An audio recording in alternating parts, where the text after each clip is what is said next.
ଶ୍ରୀମନ୍ଦିର ପ୍ରବେଶ ଦ୍ୱାରରେ ଆପଣ ମହାପ୍ରଭୁଙ୍କ ପତିତପାବନ ଏକ ମୂର୍ତ୍ତିକୁ ଦେଖିବାକୁ ପାଉଥିବେ ଏବଂ ଏହା ପଛରେ ଏକ ସୁନ୍ଦର କାହାଣୀଟିଏ ଅଛି। ଆସନ୍ତୁ ଆଜି ଜାଣିବା। ବହୁତ ବର୍ଷ ପୂର୍ବେ ଖୋର୍ଦ୍ଧାରେ ଏକ ରାଜା ଥିଲେ ଯାହାଙ୍କର ନାମ ରାମଚନ୍ଦ୍ର ଦେବ ଏବଂ ସେ ମହାପ୍ରଭୁଙ୍କର ଏକ ବଡ଼ ଭକ୍ତ ଥିଲେ। କିନ୍ତୁ ସେତେବେଳେ ଓଡ଼ିଶା ମୁସଲମାନ ଶାସକଙ୍କ ଅଧୀନରେ ଥିଲା।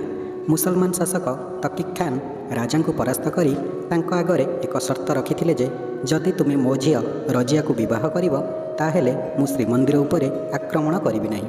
ସେଥିପାଇଁ ରାଜା ରଜିଆକୁ ବିବାହ କରିଥିଲେ। ଯେହେତୁ ରାଜାଙ୍କର ଧର୍ମ ପରିବର୍ତ୍ତନ ହୋଇଯାଇଥିଲା ତାଙ୍କୁ ଶ୍ରୀମନ୍ଦିରକୁ ଯିବା ପାଇଁ ବିରୋଧ କରାଯାଇଥିଲା। ରାଜା ପ୍ରତିଦିନ ରାତିରେ ଲୁଚିକି ଆସି ଶ୍ରୀମନ୍ଦିରର ଦ୍ୱାରରେ ବସି ଭଗବାନଙ୍କୁ ସ୍ମରଣ କରି ବହୁ ଜୋରରେ କାନ୍ଦିଥାନ୍ତି। ସେଥିପାଇଁ ଭଗବାନ ଭକ୍ତର ଆଖିର ଲୁହ ଦେଖି ଏକ ବ୍ରାହ୍ମଣକୁ ସ୍ୱପ୍ନାଦେଶ କରିଥିଲେ ଯେ ତମେ ଶ୍ରୀମନ୍ଦିର ଆଗରେ ମୋର ଏକ ମୂର୍ତ୍ତି ତିଆରି କରିବ, ଯେହେତୁ ମୋର ଭକ୍ତ ବାହାରେ ବସି କାନ୍ଦୁଛି। ପ୍ରକୃତରେ ଆମ ମହାପ୍ରଭୁ ହେଉଛନ୍ତି